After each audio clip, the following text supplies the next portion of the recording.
She don't love you anymore. She don't want you anymore. It's over. Do you have any fears for your safety from Mr. Duenas? Yes, I do. All right, so here's the thing. The only nostalgia you have about New Year's Eve is with your former partner, and she doesn't want you anymore. You understand? Mr. Duenas, I am serious while you are in orange. You know what it means when you're in orange? Do you understand how serious I am about you not having contact with her? This guy spent New Year's Eve repeatedly contacting his ex-wife, and now he's standing in court trying to frame it as nothing more than holiday emotions. He's talking with the confidence of someone trying to close another sales deal, while the woman he's accused of harassing appears visibly uncomfortable on Zoom. He seems to believe his success as a salesman somehow matters when he's accused of violating protective order. But that confidence starts disappearing once the judge begins asking serious questions. Holiday nostalgia doesn't give anyone permission to ignore a court order. What do you think? Was this harmless emotion, or did it cross the line into harassment? Let's get into it. It's David Duenas, right? Duenas. One day I will get that pronunciation correct. Hi, can you hear me? Yes, we can. Her video is not showing. The court is calling 2023 CR 2677, State of Texas versus David Solomon Duenas. All right. We are back because I have a violation report. And in the violation report, it's alleged that Mr. Duenas violated the bond or protective order on December 31st, 2022. And I asked that the complainant be present, and the complainant is present by Zoom. Any objection to the complainant being present by Zoom, State? No objection. Defense? No, Your Honor. Any objections to her video not being shown? State? No objection. All right. Are you Miss Gonzalez? Yes, Vanessa Gonzalez. All right. Is there a reason why your video, we can't see you? Let me. Yeah, my camera is just not letting me access it. I have to go back into my settings. Is it okay that my video is not showing? Neither party has an objection. You are who you say you are, correct? Yes, ma'am. All right. If it turns out you are someone else pretending to be Miss Gonzalez, we're going to have a problem. You understand? Yes, ma'am. All right. Anyone wish to call her as a witness? I do not, Judge. Your Honor, we just have a few questions for Ms. Gonzalez. All right. Miss Gonzalez, can you raise your right hand for me, please? Yes, Do you ma'am. solemnly swear affirm the testimony you give will be the truth and nothing but the truth, so help you God? Yes, ma'am. All right. You can lower your hand. State your name for the record. My name is Vanessa Gonzalez. Legal name is Vanessa Duenas. All right. State. Ms. Gonzalez, I just have a few questions for you. You are the complaining witness in this case against David Duenas, is that correct? Yes, sir. And you have had contact with our office in the past, right? If I haven't had contact with the office? Have you had contact with the district attorney's office in the past, Miss Gonzalez? Oh, yes, just regarding this case. And you were notified that on a previous date, the defendant's GPS was modified to partial GPS, correct? Yes. And you are aware that the defendant is attempting today to have his GPS further amended to tracking only, correct? Yes. And do you feel safe with Mr. Duenas or do you have any fears for your safety from Mr. Duenas? Yes, I do. What are those fears based on? Just fear that he feels like I'm the reason for all of these issues that he's having now. And that he still blames me for everything and feels that I am the reason that he's going through all this. Blaming her for why he's in court is so textbook. Somehow, it's always the victim's fault that he kept calling. The whole "I've changed" speech doesn't hit the same when she can barely hold it together on screen. Like, if somebody is still that scared, nothing changed. That is not growth. That's damage control. And since December 31st of 2022, has Mr. Duenas been in contact with you? No.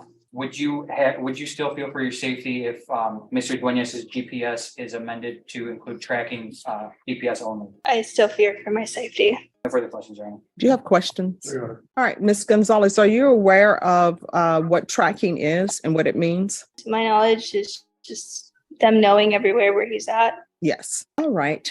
Thank you for coming in by Zoom on short notice. No one asked her the question, but I want to know with regards to this violation of protective order, Ms. Gonzalez, with regards to violation of this protective order, how did it come that you all had contact? He started calling my phone consistently one night. Yeah, then it was repeated calls to the point where I couldn't even enjoy time with my family. Okay. All right. Thank you. So what is his current conditions? He has partial judging. He has from early in the morning till late in the evening because he works as a salesman and has long hours. What is he doing as a salesman? Selling. And is he at the actual location? Because I'm not going to allow him to do test driving. I'm at the location. It's just sometimes I'm one of the top salesmen in Texas. So like the other day, I had to drop a car off in Midland. I asked my pre-trial, he told me no. So I lost out on the money because I'm just strictly commission. The part about him being a top salesman really stood out because, honestly, that has nothing to do with what the court is deciding. This isn't a sales meeting. It's a courtroom. The judge isn't concerned with how successful he is at selling cars if he can't follow a basic protective order. Instead of directly addressing the alleged violation, it almost sounds like he's trying to shift the conversation toward his accomplishments and personality. But none of that changes what's written in the court documents. When an order says don't make contact, being persuasive or successful doesn't create an exception. And I had lose out on the deal. That's how I take care of my kids at home right now. So it's been affecting me. So you have children who live with you? Then why? I don't understand this relationship issue with Ms. Gonzalez. Do you understand that this relationship is over in the eyes of the court? Yes, ma'am. I moved on. All right. So here's the thing. She don't love you anymore. She don't want you anymore. Maybe she still loves you. I don't know. But I'm telling you, she doesn't want you anymore. It's over. And Judge, some details that we left out. I don't want to particularly talk about the facts of the case because that case is pending in the county court as well. But he has a child with her. He has a child support order with her. And the phone call was strictly about he wanting to see his child. Well, he needs to handle that. You need to handle that through court. He understands that now. And unfortunately, it was New Year's Eve and people get nostalgic and sentimental on New Year's Eve. And that's kind of. Nobody wants to see anybody on New Year's Eve. The goal for New Year's Eve is to make it to New Year's Day. I can understand people being nostalgic. The only nostalgia you have about New Year's Eve is with your former partner, and she doesn't want you anymore. It's over. You understand? Is that a yes or no? Yes, ma'am. I understand. So, Ms. Gonzalez. Yes, ma'am. The court so far allows him to have employment. And so he's saying that sometimes he may have to go to Midland to deliver a car so that he can provide for child support. My understanding is it appears, and I'm making an assumption that he has a child with you, plus he has other children. Do you have any objections to him being allowed to continue on GPS for work only? I honestly don't trust him, and I still fear, like I'm trembling just on this Zoom call. Well, let me ask you this. You say he called you. Did he make in-person contact with you? No, not in person. Because I'm not the one who handled his misdemeanor case. That's another judge. And another judge did not revoke his bond in this case. What I can tell you, Ms. Gonzalez, with regards to GPS tracking, if it's for employment only, then it's for employment only. So if he were to have to deliver a car to Midland or deliver a car somewhere else, he would have to actually provide documentation for that. He would not just be allowed to go to Midland. Do you understand? Yes, ma'am. So does that help allay any of your fears? It does. All right. So, Ms. Gonzalez, if he contacts you, if he sends you flowers or a card to the child that's in your care, that's a violation. Do you understand? Yes, ma'am. And Mr. Duenas. Am I pronouncing that correctly now? All right. So I'm going to remember that. Mr. Duenas, I am serious. I'm not the person who allowed you to continue on bond after violating, talking about nostalgia. That wasn't me. That was another judge. So I'm giving you this instruction, and I'm serious about bond instructions that I give people. If you contact her, we will more likely than not. If it's true, well, I'm not even going to say that. Here's the thing. If you contact her, we're going to have a hearing. And what's going to happen at that hearing is you may end up having your case heard while you are in Orange. You know what it means when you're in Orange? Oh, it means that you're in custody. So we'll bring you over from jail. Then the judge has to make something incredibly basic, crystal clear. Orange means jail.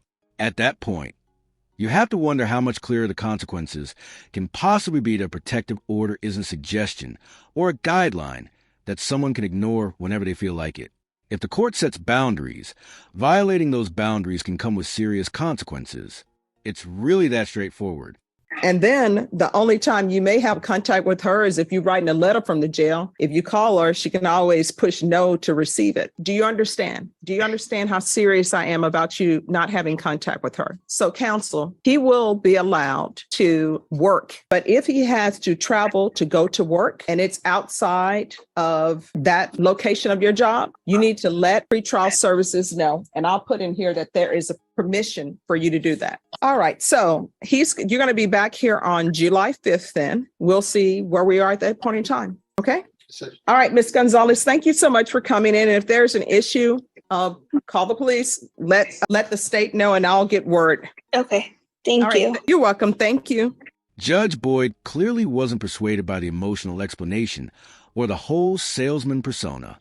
A court order doesn't suddenly become optional because it's New Year's Eve or because someone claims they were acting out of nostalgia.